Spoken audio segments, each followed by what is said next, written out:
Anyone who has any mobile phones on them, please make sure they're either switched off or switched to silent, please. Okay. First item is apologies for absence. Councillor Tuffin, I think you did. Are you substituting? I think you. Yeah. I'm substituting for Councillor Sparner, Chair. Right. Thank you. Okay, that noted. Councillor Kelly is on official duties. He will be here shortly. I'm given to understand. Okay. Item 2 is declarations of interest. I'm sure it cannot have escaped your attention, councillors, that this first application at 30 Canhay Close is from a member of the council. So I will ask Julie Rondo to clarify the advice that she can give us this afternoon. Please, Julie. Chair, just to clarify, I think this has happened before where we've had an applicant who is a councillor and is known to all members of the committee. It would be appropriate, but obviously it's your decision just to make a personal declaration of interest to say that that councillor is known to you, and that will be minuted, and that's all that's necessary. Thank you, Chair. Okay, well, I shall be doing that, so would you make a note that I know Councillor, can we do that en bloc? Would that be okay? Yeah, okay. I should have clarified that Councillor Pengelly is absent from his apologies from Councillor Pengelly, and Councillor Heath Cook is substituting for her on this occasion. Okay, thank you. Right, minutes. You have had a copy of the last planning committee minutes are circulated. Is it your wish that I sign as a record, true record? Is that agreed? Thank you.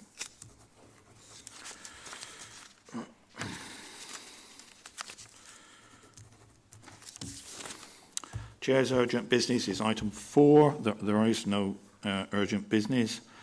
5 questions from members of the public. There is no questions from members of the public, which brings us on to item 6, which is planning applications. 30 Canhay Close, and Alumi Chuma, I think, is going to present that to us today. I think it's your first committee, is it? It is, yes. Thanks, welcome Chair. to the committee, anyway. Thank you. Cheers. Okay, what's happening? Oops.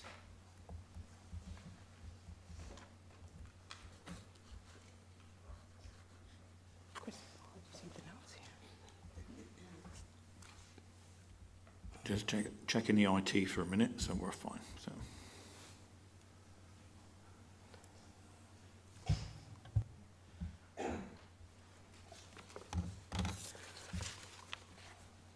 That's great, thanks. Chair, I'll just bring to the committee's attention that there is an addendum item with regards to this planning application, and this is with regards to the proposed hard standing for 30 Canhay Close. The report in front of you basically gives you sort of advice on standing advice with regards to smaller extensions or smaller highway works that we used. But our the local highways authority had come back with additional comments, which now have been formalised, and which we would like to amend as part of condition 1 of the application. Thank you, Chair. So, moving on to the application in front of us, 30 Canhay Close. The application has been submitted for proposed works for a annex for a dependent relative as well as a hard standing. As you can see on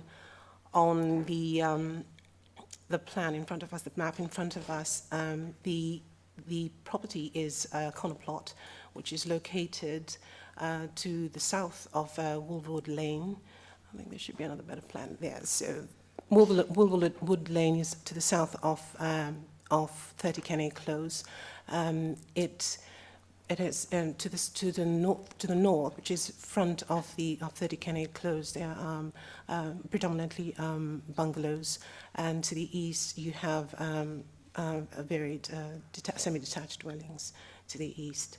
Now, the existing dwelling the existing elevations, what you have in front of you there, which is accessed from sort of like the center of where the front access door is.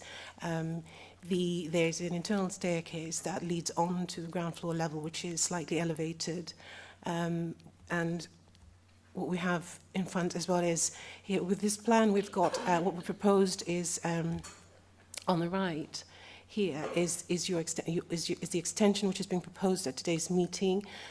Basically, what we have here is if you like, a sort of like a self-contained extension, which includes your basic amenities of living space, a bedroom, as well as a toilet, bathroom, and kitchen. It also has an access to the side, as well as an internal access, which comes in round about there where the cursor is, which could be accessed from the main dwelling, from the host dwelling. In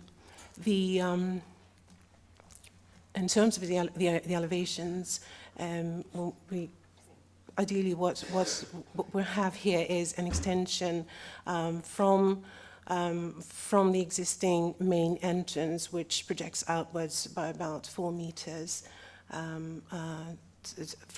It will also involve the demolition of the existing garage to the right, which will then be used for the proposed bedroom.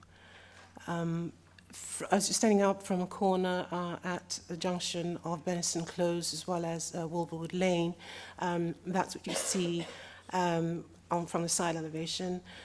What we noticed with this, if we look at this elevation, that there may well be some issues around its visual impact on street scene. So what we've done in this case is, based on guidelines where we've said, our guidelines basically says if there's a site annex potentially, we would like to see that there are shared facilities as well as shared access, which in this case there is some shared access to the front, which can be accessed from the main dwelling.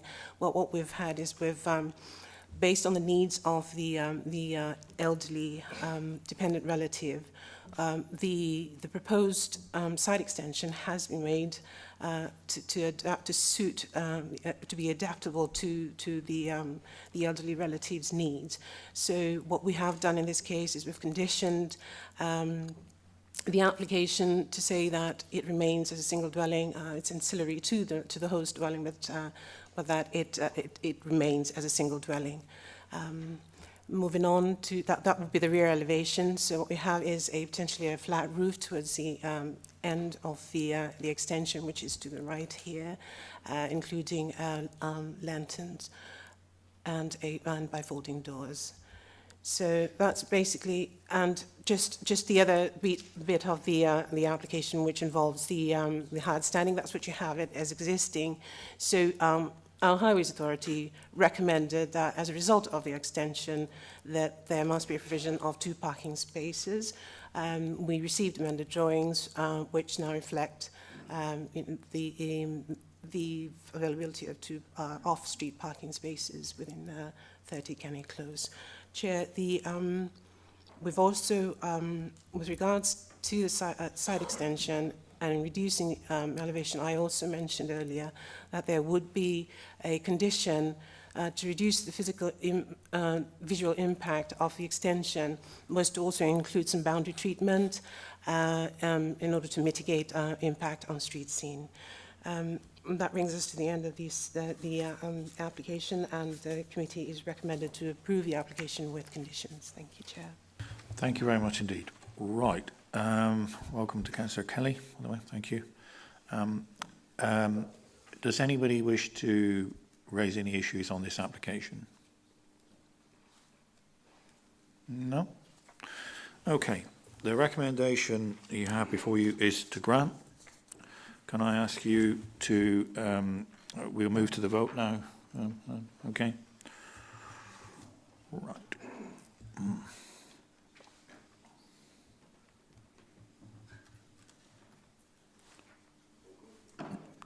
Right, okay. I thought there was nothing happening for a moment. Right, okay.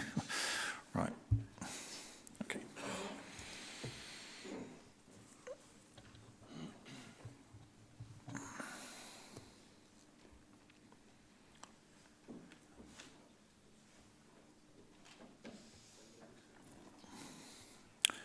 Okay, the result of the vote is 13 in favour, no against, so the application is granted. Thank you. Okay, that brings us on to Home Park Football Ground. The application is before you. The case officer on this is Christopher King, and I'm going to ask him to present the application. Thank you. Thank you, Chair. Good afternoon, members and members of the public. Today, members are being asked to consider a hybrid planning application for the redevelopment of High Home Park, including the Mayflower Grandstand, and the development of the existing Elm Vet site, referred to throughout the application as the Western Gateway site. For clarity, a hybrid planning application is one that seeks outline planning permission for one part of the development and full planning permission for other parts of the same site. In this case, however, there are two sites, as you can see on the slide. This application differs slightly to the previously approved application in 2013 in that a smaller quantum of development is proposed. Nonetheless, the relevant issues pursuant to this application have been considered on their own merits by officers informing this recommendation. There is an addendum for this application which makes some slight changes, or recommends some slight changes to conditions 2 and condition 49. If anybody has any questions on those, I'll be happy to answer. Okay, so due to the scale and nature of the hybrid planning application, the applicant has submitted a detailed phasing plan. This differentiates the full and outline elements of the proposal. Phase 1 of the development, highlighted in yellow, seeks full planning permission for the redevelopment of the Mayflower Grandstand and the provision of a new ice arena. The remodelled grandstand will accommodate all the ancillary uses located in the poor quality temporary buildings within Higher Home Park site at present, as well as the increased conferencing facilities. The footprint of the grandstand will increase, however the height will remain almost identical, although an upgraded roof is required. The heritage turnstiles ticket office facade will be retained, providing the front elevation to the new club shop. Staff parking will be located around the stadium concourse, but only on match days. Just see the cursor, so around here. The ice arena will be built to an international standard and will have spectator capacity on the upper levels for around 1,100 people. The applicant has indicated that construction of the ice arena will commence in conjunction with the grandstand works, all within phase 1.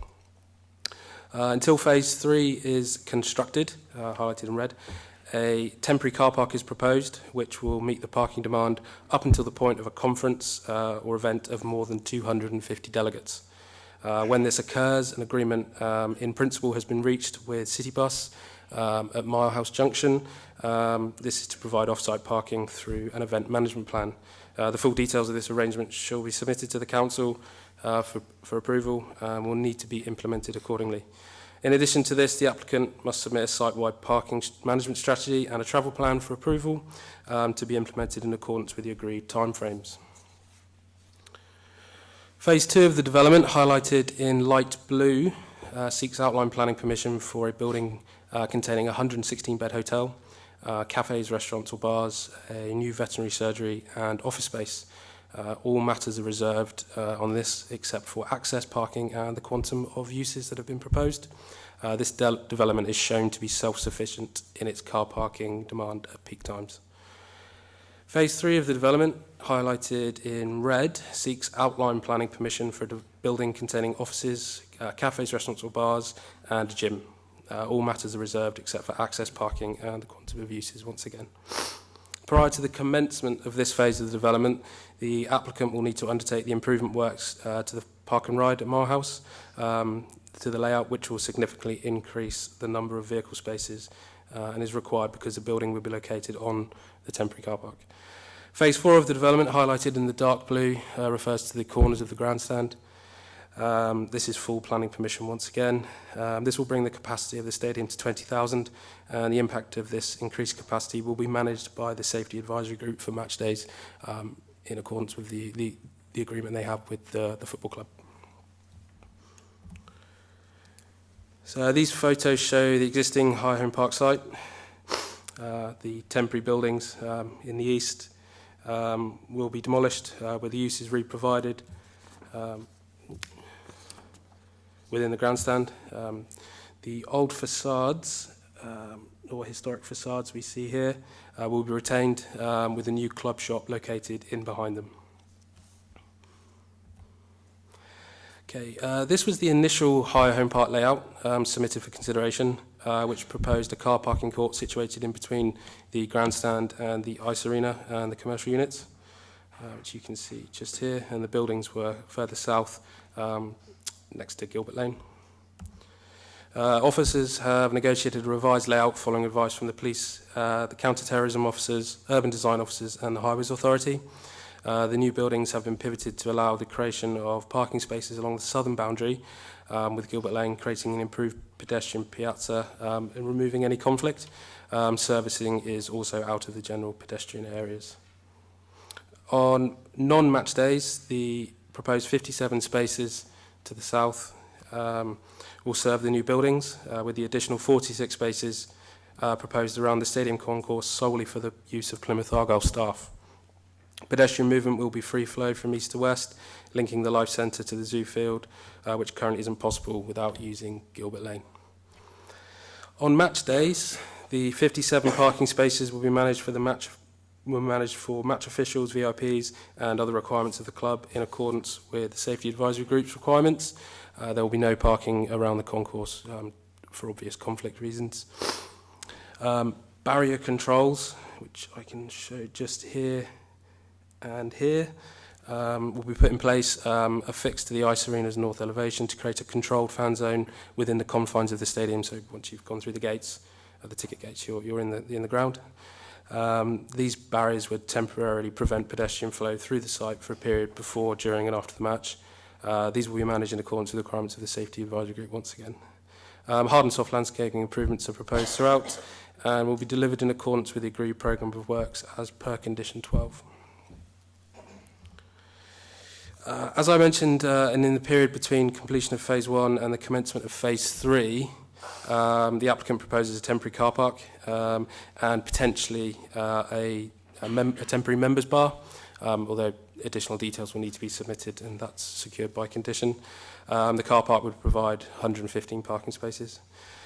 In the event that Phase 3 of the development does not come forward, i.e. the office building, which was highlighted in red, a condition has been imposed securing completion of the hard and soft landscaping works to a high standard, including improvements in between the site and the Life Centre along Mawson's axis, which is to the west of the site, in between the Life Centre's east elevation around there.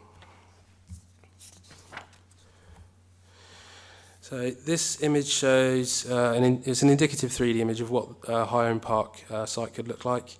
It demonstrates both the actual and indicative scale and massing of the development. Obviously, this section here is outlined at present, so we don't have any agreed details, although this is full planning, as is the grandstand.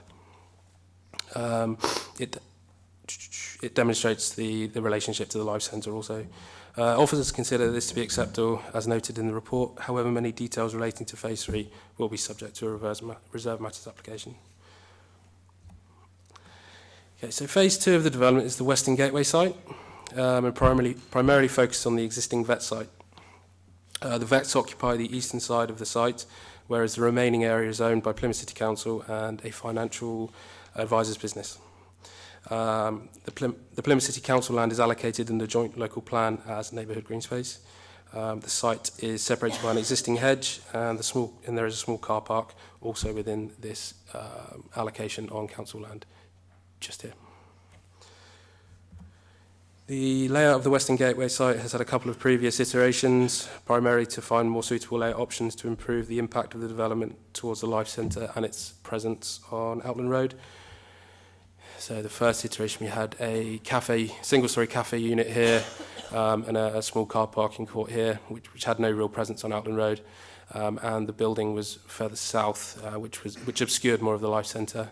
The second iteration looked at bringing that building more into the corner here, and did push that building back. However, we still had a few issues that they weren't joined, and it didn't quite feel right. So this is the most up-to-date layout that's been agreed in principle by officers, giving much better presence on Outland Road, as explained, better respecting the main elevation of the Life Centre and providing good access and parking numbers that would adequately serve the development. It would also provide good public realm improvements along Mayflower Drive around here. So this is the indicative ground floor, and this is the upper floors. There would be a undercroft access for vehicles to come through.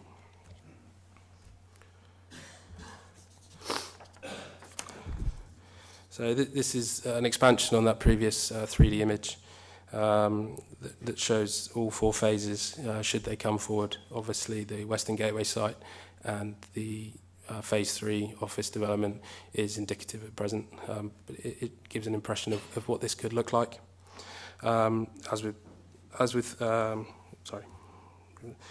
The hybrid application seeks to deliver many elements of the Central Park Area Action Plan in terms of proposed uses and the quantum of those uses. It accords more broadly with the existing policies of the core strategy and the emerging policies of the Joint Local Plan and does not conflict with the NPPF in Officer's view.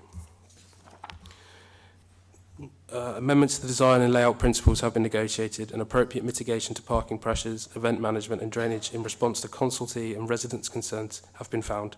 In Officer's view, these elements are not acceptable. Furthermore, a Section 106 has been agreed in principle requiring the applicant to contribute £250,000 towards the delivery of the Central Park Master Plan and to undertake improvements to the Outland Road pedestrian crossing at Seagrave Junction. Officers have considered the asset of community value, as explained in the report, and are of the view that it would not materially impact the listing as the principal use of the site is retained. Officers can advise that accessibility has been considered throughout the planning application. Plymouth City Council Building Control and the Safety Advisory Group advised that any internal alterations to the stand being proposed will be better for disabled supporters with regard to building control, British Standard BS 8300.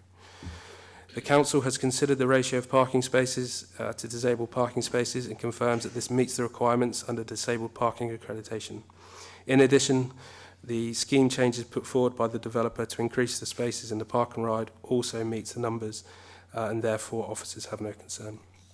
The local highway authority confirms the proposals comply with guidance set out in the Development Guidelines SPD.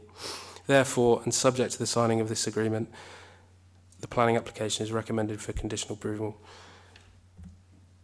I have prepared additional information relating to different aspects, so if anybody wanted to look at that, we can do that as and when. Thank you. Okay, thank you very much indeed for the presentation. We have 2 speakers on this. First one being Councillor John Mahoney, is a ward councillor. Speaking as a ward councillor, would you like to come forward, Councillor Mahoney?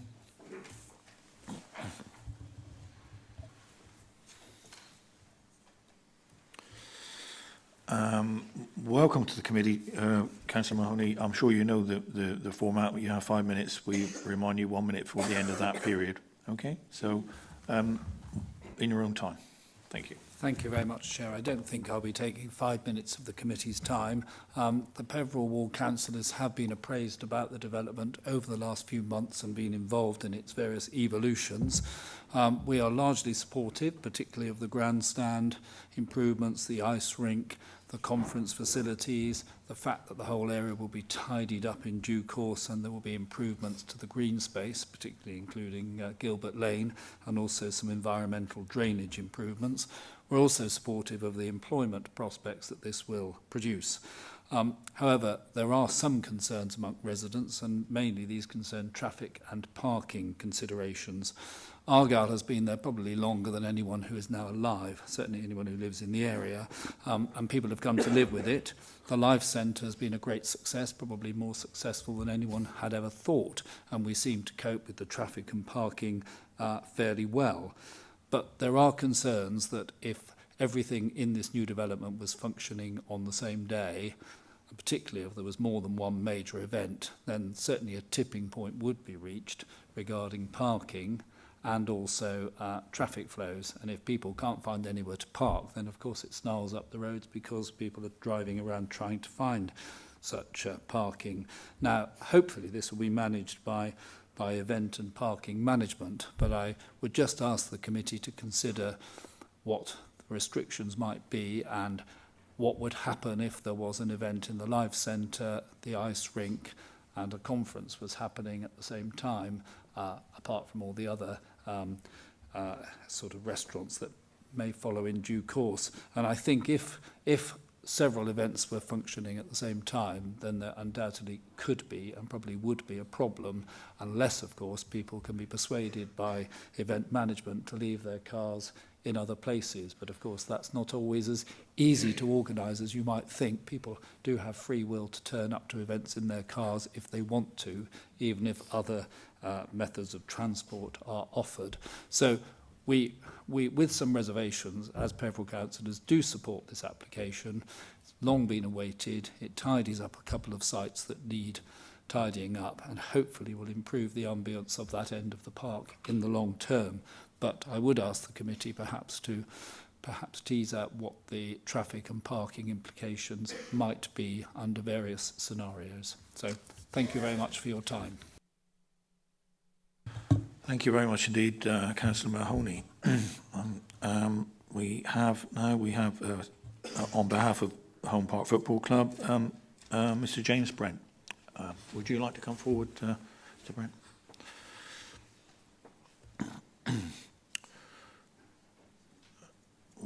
Welcome very much to the Planning Committee, Mr. Brent. You would understand from the format you have 5 minutes to address the committee. We do remind you 1 minute before the end of that time. That's very kind. Okay, right. Well, if I could start by thanking you, Chair, for the opportunity to address the committee. If I could also thank the Green Army, the ice skaters, members of the public for coming today. It's very good to see such a good turnout. Members, this application is first and foremost, and has always been first and foremost, about Plymouth Argyle Football Club. The Green Army has been through many challenges in recent years, and if you approve the application, the delivery of the new grandstand will feature highly in its 131-year history, 116 years of which have been based at Home Park. So to Councillor Mahoney's point, if there's anyone who's 117, then my apologies for the disruption we cause. The refurbished grandstand and new banqueting and conferencing facilities will deliver 3 key benefits for our club. The first is it'll provide 21st century facilities for our existing grandstand supporters, for our staff and for our players. Secondly, the facilities will enable us to attract new supporters and will also help attract high-quality players to add to our current high-quality players and high-quality staff to our current high-quality staff. And thirdly, and very importantly for us, the facilities will enable us to generate additional income on match days, non-match days, to invest back into our club and to support its progress, back up the leagues in a sustainable manner. Championship clubs at the moment are losing an average of £10 million per annum, so we need all the help we can get. The cost of the Mayflower grandstand and conferencing banqueting facilities has been funded by Mr. and Mrs. Hallett. We're very grateful to them both, and discussions with contractors are well advanced. With the committee's approval and a fair wind, we will start on site early in 2018, and we will be completed by mid-2019, well in advance of the Mayflower celebrations. While primarily the development is about Argyle, the development is not solely about the club. As we approach the 400th anniversary of the sailing of the Mayflower, if approved, the proposed Mayflower Centre will provide the city with a new international-sized Mayflower Ice Arena. The facility will enhance the offer of our fabulous Life Centre, with the nearest comparable ice rinks being based in Cardiff and Swindon. It'll provide much-needed hotel accommodation, supplemented by restaurants and a cafe, and it will provide high-quality office accommodation to support the economic development of the city. In addition to this, it will create around 400 jobs in the longer term and an estimated 450 construction jobs and 750 jobs through the supply chain, and we are encouraging the contractor to work with our local companies on that. Through the Section 106 contribution, as Chris has mentioned, a significant financial contribution will be made to enhance the green space in Central Park. And finally, the comprehensive development of Home Park with appropriately scaled, high-quality buildings will deliver the vision set out by the city around 10 years ago. The application is aligned with the ambition of the old Air Action Plan and the new plan. It has been scrutinised by a large number of statutory consultees and has been objected to by none. As you would expect from a major application and likely complicated by some football politics, there has been both support and challenge from the public. As Chris has mentioned, we've listened carefully to the feedback we've received and we have amended the plans where appropriate. Importantly to us, however, the application has been supported by the Friends of Central Park, who said that the proposed development of the site is likely to improve its standard of presentation. And members may recall that during the last application that the Friends of Central Park were not supportive and spoke against the application. It's supported by the business community with support from both the Chamber of Commerce and the Devon and Cornwall Business Council. It's supported by Sports England and the Football Foundation. 1 minute remaining. On behalf of the FA. Thank you. And the Chair and Vice Chair of PADSA, which is the Plymouth Argyle Disabled Supporters Association, have complimented the team on how we have incorporated nearly all of their requests within the plans, and working together with them, we have ensured the plans go way beyond that set out by the relevant DDA requirements. And finally, 2/3 of the members of the public who have responded to PCC's consultation, who disclosed an address in Plymouth, Devon or Cornwall, have supported the application. So members, please support our application and bring a smile to the Green Army, the ice skaters, the people of Plymouth and the surrounding areas this Christmas. Thank you very much indeed. Thank you very much indeed. Thank you. Thank you. I'm going to throw this open to members now. Can I just add that there's no lights over here? Is there a reason for that? It's quite dark over there for these members. Is there? Don't think we can do anything about that, but anyway. Can I? Right. I have so far the Vice Chair, Councillor Bridgman. Thank you, Chair. I'm really pleased to see this application finally coming to committee, because I know there's a huge amount of work been done on this application. The football stadium brings visitors to the city from all over the country. It brings in revenue. It's wonderful to see how the fans travel all around the country in support of their team. Argyle take more fans to away games than any other team and probably travel the furthest. We took thousands of fans up to Liverpool, and Argyle had to put in extra seating when Liverpool came to us. So this application can only be of benefit to the city, and it will be great to offer away fans better facilities. If you look at the Lice Centre in comparison to Argyle, it's beautiful. The Argyle site in its current state, I'm afraid, is extremely poor in contrast, especially when you compare it to other clubs. I know Chris King has worked really hard on this application, so I want to say thank you to Chris, and also for the site visit that we had earlier this week. It was really freezing cold, but it was very worthwhile. One thing I want to say is we've got a real problem with obesity in children, so I'm especially pleased to see a nice big ice rink and new facilities there. I have got a couple of questions. It's good to see the additional parking places proposed, so hopefully this will alleviate some of Councillor Mahoney's fears and the parking problems in the area. I think it's an additional 87 or so. One thing I'm very passionate about is Plymouth is one of the leading cities in the country for dementia-friendly and dementia awareness. So will any of the disabled parking spaces be dementia-friendly? That's my first question, please, Chris. Chris, can you put some light on that, if not the room? In the application, in terms of phase 1, there are disabled spaces, but they're not proposed to be dementia friendly. However, we have put a planning condition that requires the developer to submit an accessibility compliance statement, which they will need to demonstrate how the whole scheme meets all of the requirements, which is usually done through building regs and stuff. But we wanted to get that out of them. And as part of that condition, it will look at dementia-friendly spaces and how the whole development itself can be dementia-friendly. As I mentioned in my presentation, prior to the commencement of phase 3, the park and ride layout will need to be modified, which will increase its capacity. And in the indicative layout that we've got, that includes dementia spaces. Thank you. My next question is about disabled toilets. Are they going to be easily locatable and especially accessible for mobility vehicles? once again, my understanding is that in consultation with Building Control and the Safety Advisory Group, everything with respect to accessibility meets the requirements of accessibility in the building regulations, and that will also be covered through that condition, which is a pre-commencement condition. So if there are any issues that are flagged up prior to that, that can be modified, and we can review that. Okay, thank you. I've got a couple of others, but I'll let everyone else have a go. Thank you. Okay, Councillor Winter. Thank you, Chair. I'm sure everyone's aware back in 2011 when our club fell into administration, they were very dark times for us as fans of Plymouth Argyle.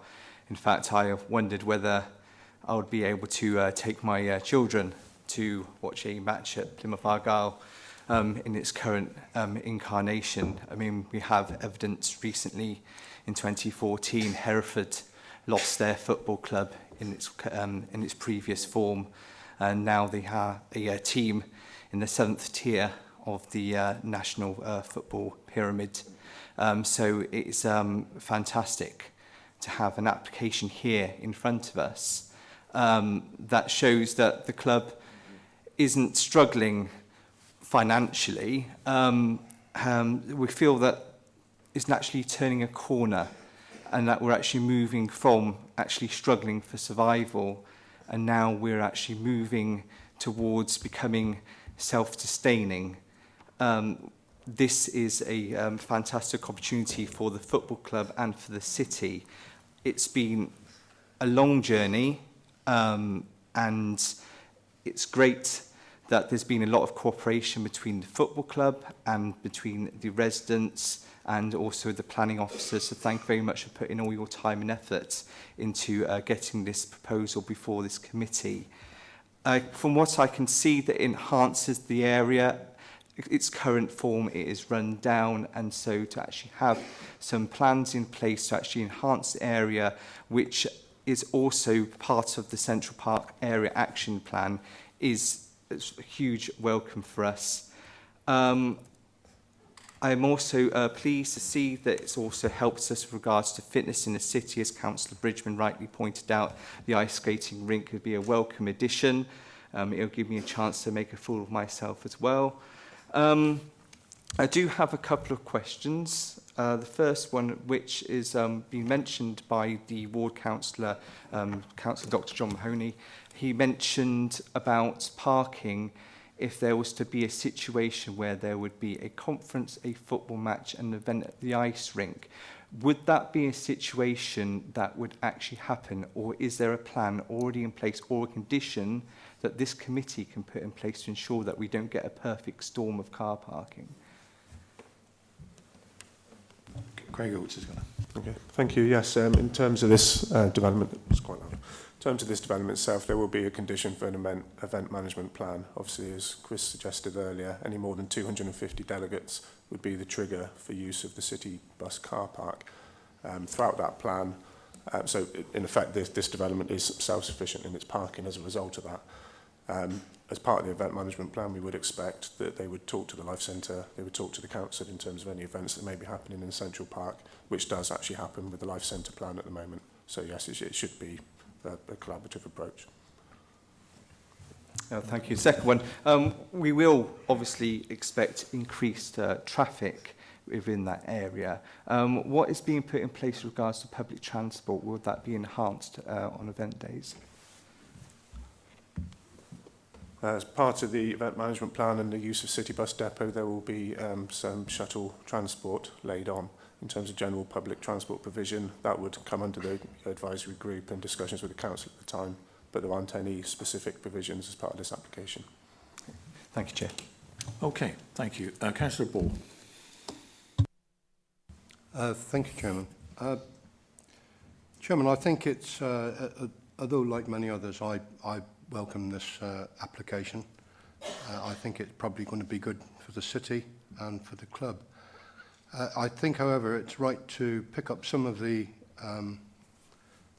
complaints that are made about this and see if we can just talk through to see whether or not they are valid or not. The one I'd like to talk about is the ice arena, where the complaint, or perhaps it's an amalgam of complaints, It says it's an inadequate replacement for the pavilion's facility. And the proposed seating is well below the levels needed to attract professional teams and cannot be expanded. I note on another page that the seating is for 1,100 people. Perhaps just to put it in context, can you tell me what the seating is in the pavilions and what's the typical seating arrangement in arenas around the country? With respect to ice arenas, so I don't have information on other ice arenas around the country. My understanding is that the current Pavilions ice rink doesn't have formal seating like this would have. So in terms of consultation, we've spoken to Sport England, who welcome the delivery of this facility because it's much more conducive for actual ice sports. So the shape of the Pavilions arena, it's sort of a kidney shape. So in terms of playing proper ice hockey or for figure skating or for curling or other formal sports, it doesn't work there in the same way that it would at this particular venue. And that's the advice that I've been given by Sport England. In terms of the amount of seating that's been provided, like I said, I don't have something to go on in the city as comparison or in other cities, but we haven't had any objections from Sport England with respect to the provision that's been proposed. Okay. Thank you. I really wanted just to bottom out that particular aspect. I think people who make complaints are perfectly entitled to have an answer, and I think you provided a very good answer to that. It seems that this facility is a major enhancement on what's already or what was already available in Plymouth. So thank you for your answer. Okay, Councillor Morris. Thanks, Chair. There's a couple of questions. I've got absolutely no objection at all. I welcome the ice arena and the stadium works completely. Can I press again, however, on the disabled toilets, the accessible toilet situation? Because you gave the answer when the Vice Chair asked about it was all legal. Fair enough. I should hope so. But actually in the representation from the Argyle Disabled Supporters Trust or Association, they specifically mentioned the fact that you had to go outside of the new Mayflower stand in order to get to the accessible toilets. In the report as written, you put that they are in the Mayflower stand, and so I just wanted some more detail on that. Does it mean that from a wheelchair space, disabled space, whatever, in the stadium, that you have to actually leave, go outside into the open air to access the toilet and then get back? Because there was also the issue about the time it takes to nip to the loo during those all too frequent exciting moments at Argyle. Are you able to comment on that, Chris? My understanding is that the toilets are internal. All the disabled facilities, as part of the redevelopment of the grandstand, will be internal. Whether having them outside would be unacceptable, I mean, yes, it's highly inconvenient. I agree with that. We do have different legislation which looks at the accessibility elements. But once again, with that accessibility condition that we've imposed, all of those details will be finalised before the application can commence. So the applicant will need to demonstrate all of the accessibility infrastructure for this development, and if anything that we spot is unacceptable, and I take the points on board from yourself and from Councillor Bridgman, we can feed that back to the applicant. And as they're here today, I'm sure they're picking up those issues right now. So that's something that we will have totally bottomed out before we would allow them to commence the development, notwithstanding the fact that they are governed by building control and the safety advisory group, which look at sports stadia. Councillor Morris, did you want to? Yeah. And that would include, I assume, the Argyle Disabled Supporters Association having input into that? We would consult them, yes. So my next questions they relate to phases 2 and 4, but I'm happy to pause if there are further questions on this part of the application. Councillor Rowley, did you want to speak? No?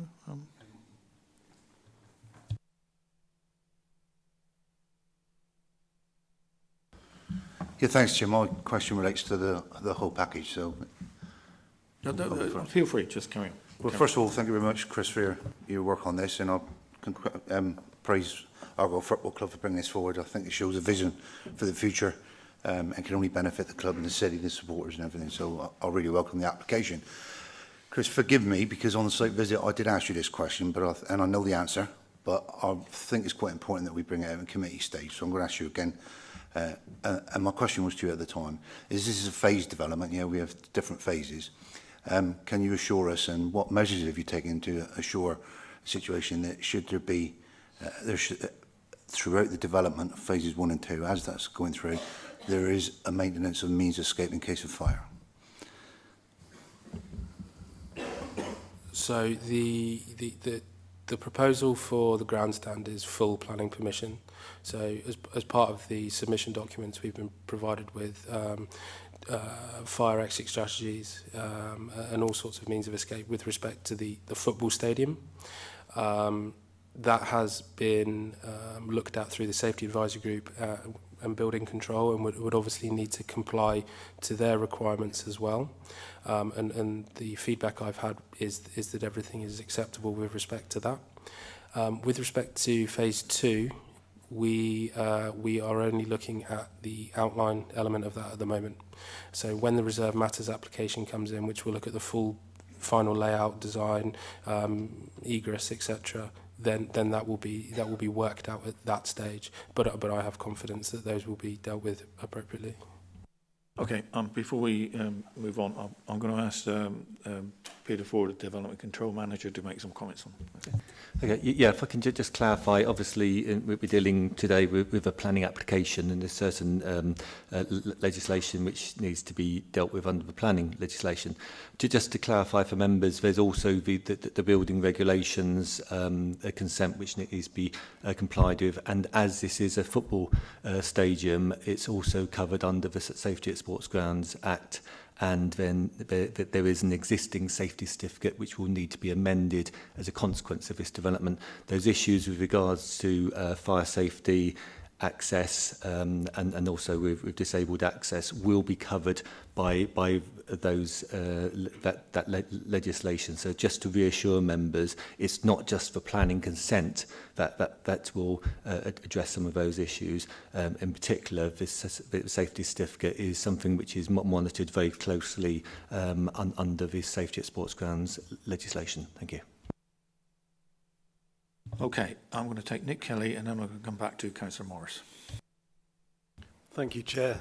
As an Argyle fan and a regular attender at the ground, I think this is the final piece of the jigsaw, and it's fantastic to see Argyle's vision matching that of Plymouth City, where, as a progressive club and a progressive city, we want to give better facilities. And I think in the competitive world of football, as we've seen and heard today, the only way our football team can really survive and prosper is with more commercial awareness and facilities to boost revenue, and in turn get even better players than those that are seated here today and sort of represent Argyle now.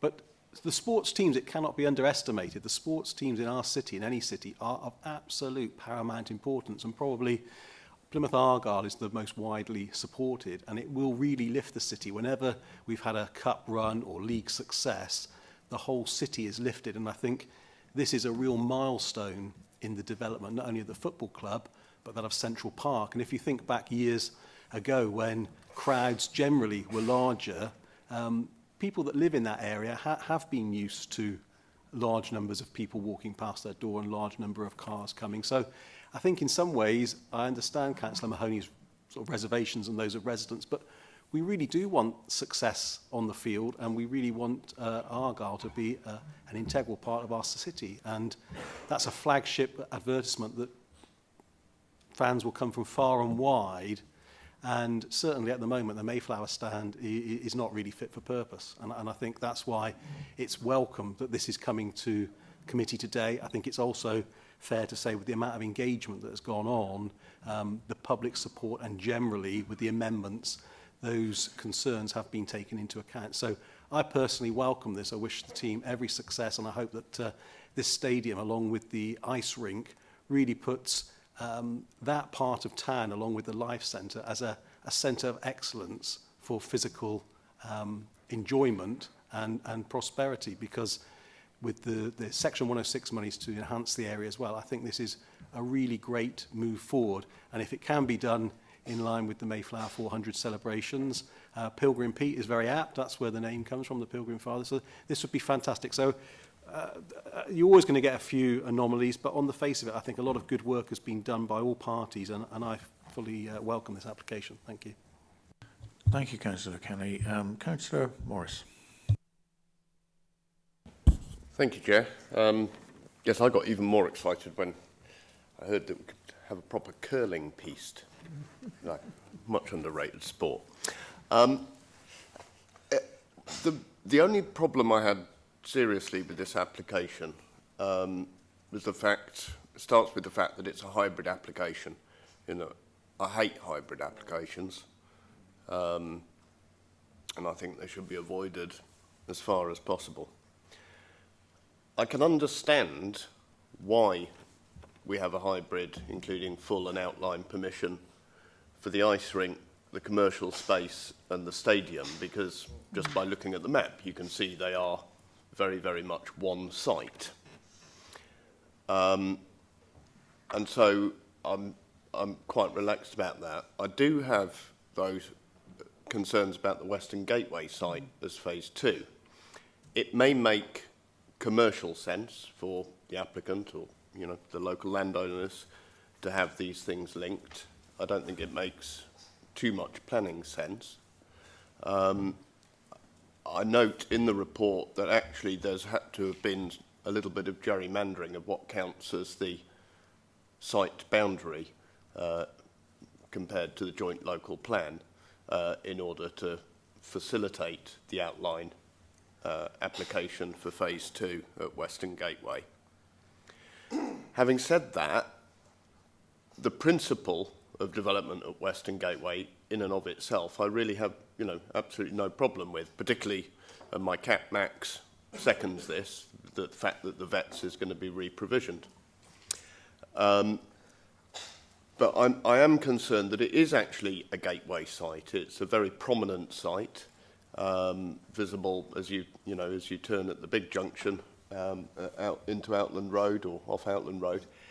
And I just wanted some assurance about the level of variation there can be between this outline application, should we grant it for phase 2, and the reserved matters, whether the reserved matters are likely just to go through on a nod or whether the expectation would be that actually they would come back to committee, because the design of that phase 2 gateway site I think is very, very important, both in terms of its impact directly on the stadium and on the Life Centre, but also more generally just as a large prominent feature site in that part of Plymouth. Okay. Right. Councillor, sorry, not Councillor King. You're not, no, yes. I don't know if that's a promotion or a demotion being okay. So, I think we would echo some of your concerns as officers, which is why we haven't agreed any formal layout just yet, or any sort of design approach to the elevations. We've been given indicative massing and height, but you know, which gives us an idea, as you saw in those images. But we would expect, as part of a reserve matters application, to be given a very detailed package of documents, including visual impact assessment on how that building would come forward and how it would integrate into the environment, not just in Mayflower Drive and its relationship to the Life Centre, but also the wider views, as you've suggested.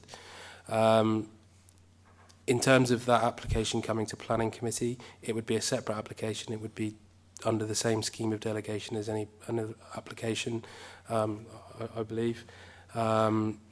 So I can't guarantee that it would come to committee, but we would work with urban design colleagues and the applicant if they were to come. Obviously, they may not come forward with it. We hope they do, but we would do everything we could to secure a really high quality design in that location. Okay, Chris, I'm just going to ask Peter Ford to comment on that, please. Yeah. Just to clarify that the reserve matter application would be classed as a major application. So if there was more than 15 public comments, it would automatically come to planning committee, and obviously a ward councillor can refer to planning committee as well. Thank you. Okay, Councillor Tuffin. Thank you, Chair. Obviously, I welcome any development at Argo, and I think if this came to us as a development of the stadium, we might have been all gone home by now, because I feel sure we'd all agree to that. Unfortunately, it's slightly bigger, and I'm kind of considering the local councillor's perspective, because you talked about the overflow car park being City Bus. Just wondering how solid that agreement is and how long it's likely to go on, because obviously at some point City Bus might wish to develop that land. So is that agreement a lease type agreement, or is it just word of mouth? I'd like some clarification on that, please. Would you be able to... So at present we've been given a draft event management plan, heads of terms, which outlines the how it's likely to operate. We've also been given a draft agreement between the applicant and City Bus. Before the development can start, we need to see a solid plan of action and how that will, first of all, come forward, how it will be managed on the events, and in terms of timeframes moving forward, and that's been conditioned. We think that a planning condition is an appropriate way to deal with this. If members wanted additional security, it could be put into the Section 106 agreement in as a legal obligation to do that, but we feel as officers that it would be acceptable through a condition, and those details to be submitted before commencement. Thank you, Chair. Doesn't really answer the question for me, if I'm honest. Sometime in the future there will be an agreement. If we're to agree this today, we really need to be sure that we've considered the impact on the community. So if I was to look favourably, I feel perhaps Chair and Vice Chair may take that forward, because I need some assurance that that has some length of time to serve the building, because I have some real concerns about the parking situation if that's not the case. Would you like to comment, Peter? Yes, if members want us to add to that condition that the events management plan would be agreed in consultation with the chair, vice chair and lead opposition member, that would be quite acceptable. Also, just looking at the event management plan, if you want to have a particular trigger point for that happening, I would suggest perhaps at a preoccupation stage to ensure that that's to your satisfaction. That's quite acceptable. Thank you, and that would cover it. I would appreciate that support. Thank you. They're valid points you raised, Councillor Tuffin. Thank you. Councillor Stevens. Thanks, Chair. It's always frustrating, I think, to non-sports fans, non-football fans particularly, how the status of your football team reflects on your city, and that's something that's true across the country. I hope that by approving what we've got in front of us, we can only add to our city status via Argyle. We've still got I think, the very unenviable record of being the largest city in the UK never to have had top flight football. So if we can go some way to remedying that today in a small way, that's all well and good. I'm really, really pleased that we're keeping the historic turnstile facade there. All too often when stadiums either get redeveloped or torn down completely and replacement ones are built, they're almost an identikit build. You can't tell one from the other. So to have some continuity with what's been there probably since the 1920s or 30s, even in a small way, I think is to be welcome. Sport is very, very subjective and emotional, and to have that link with the past, I think, sends out all the right messages. It's the responsible thing to do, though, as Councillor Mahoney was telling us, to not just look at what's in front of us, but the knock-on effects on the neighbouring neighbourhoods, particularly the built-up area to the west. And I would welcome the oversight that's just been suggested for the major events plan. I can well imagine the frustration that local people, whether they're sports fans or not, feel when everything seems to collide at once, when there's a match on, when there's something happening in the live centre. And to have the extra activity that's proposed now will, I think, only add to those fears, understandably. So the safeguards that should be written into the events plan, I think, will hopefully, if they're correct, go some way to alleviating that. I just want to touch, if I may, on the implementation stages, because we are talking about, I think, as Johnny was sort of alluding to, quite a diverse application.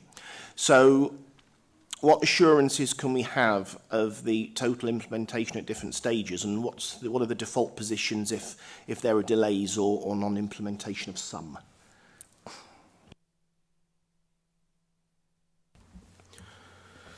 So, phase one, as is intended to be the first part of the development, as its full planning permission. Phase two and phase three have been called phase two and phase three just as part of this. Phase two and phase three, well, phase three could come forward before phase two. As phase two is sort of an isolated development, that wouldn't have, in officers' view, a significant impact on the High Home Park element. We have ensured, however, that phase three, the office development, does not come forward unless phase one has been completed, because that would have been inappropriate development.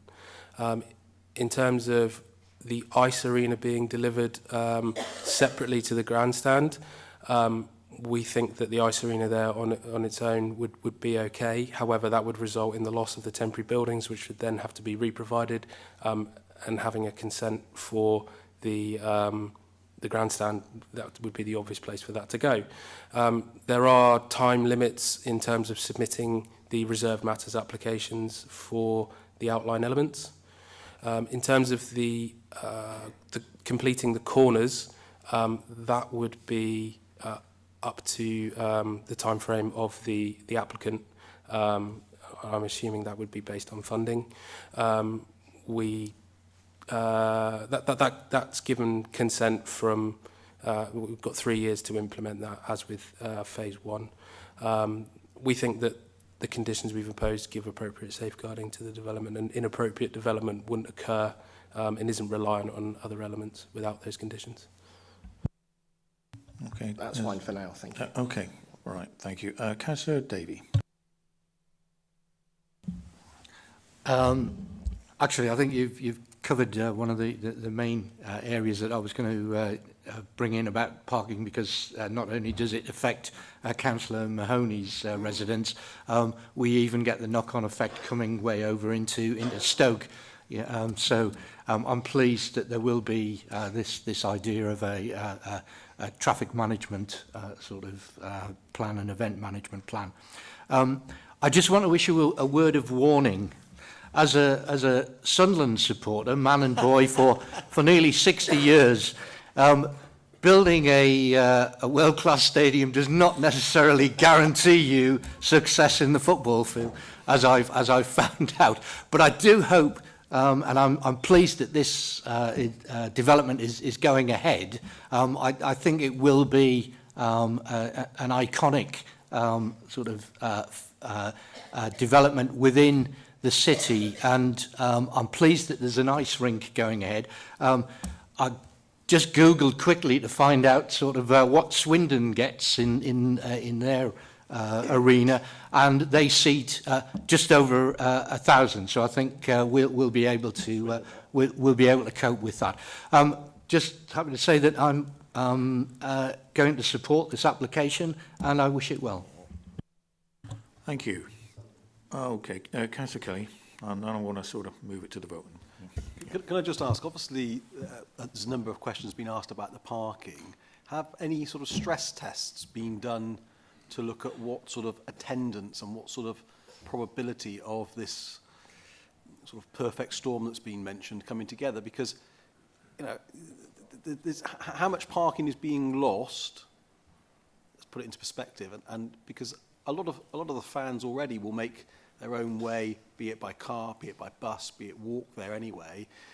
There's a new stand going in, the capacity is slightly bigger, and I appreciate in the future there might be other amenities that draw people to that area. Just as Central Park gets enhanced, there'll be more people using Central Park. But has anybody actually physically looked and said, we're only losing X amount of parking spaces or gaining, and it would need this, this and this for it really to be a knock-on effect? Or is it just a general assumption that because there's a new stand and a few extra amenities, there is going to be a major issue?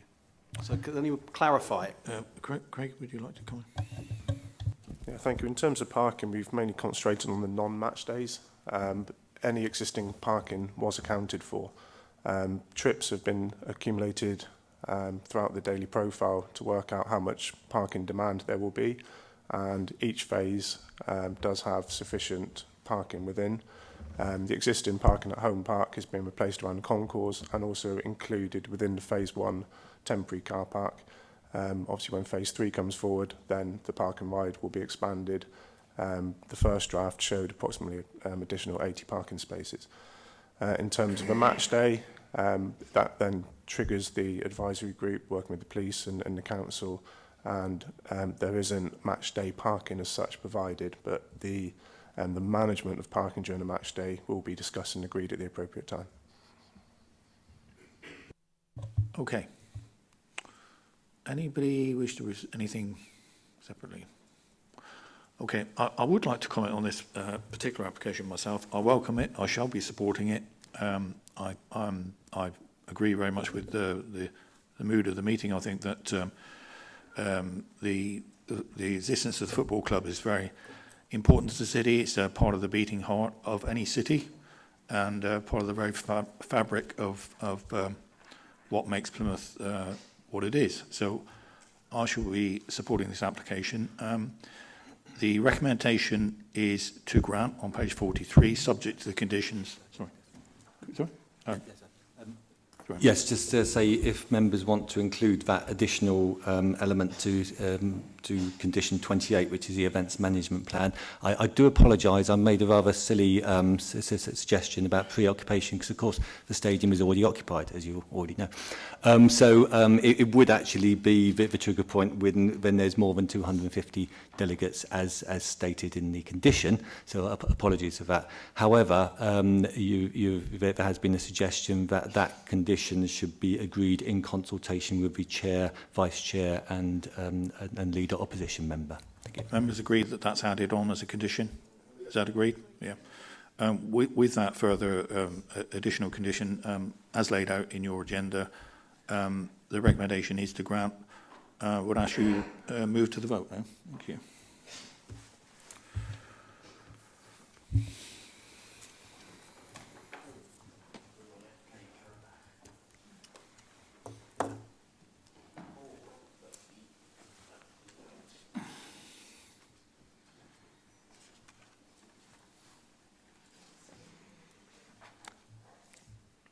There is a 20-second delay when we wait for the end of the vote, so in case people are wondering what we're doing.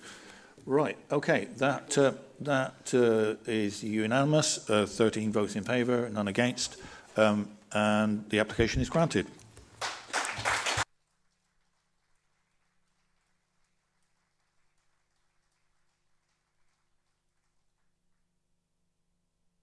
Now that doesn't happen too often to us, does it? Thank you.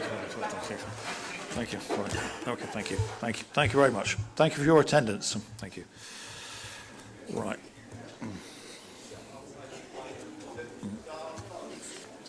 Sorry? Yeah.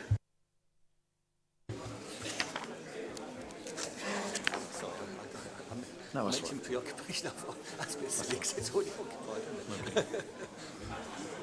Yeah. Yeah.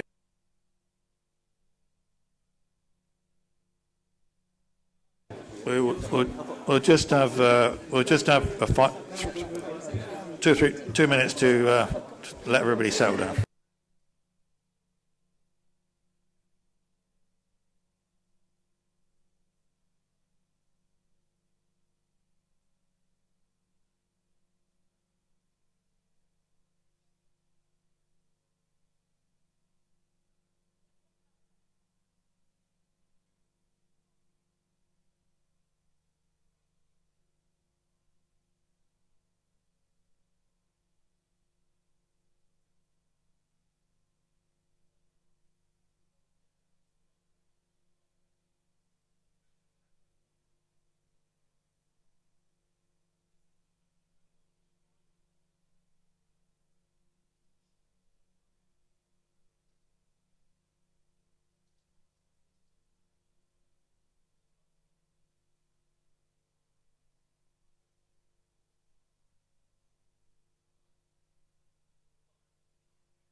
Okay, can I bring the meeting to order, and we need to move on because we have a little bit more business to do at this particular application.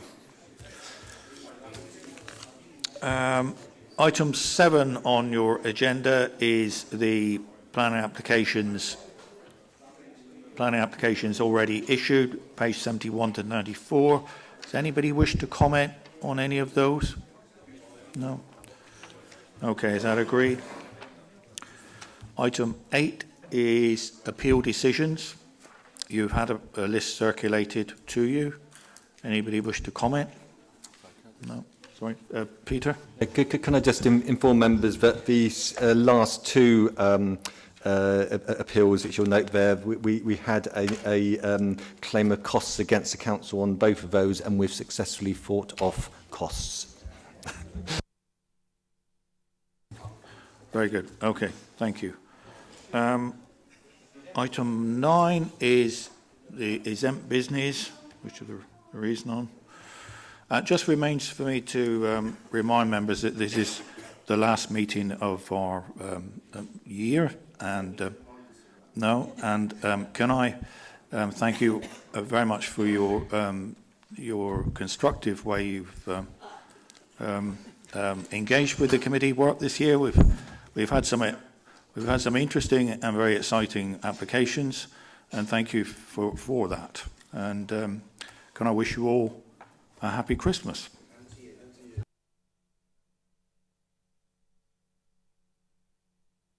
Now, and thank you. Have a great New Year. That's fine.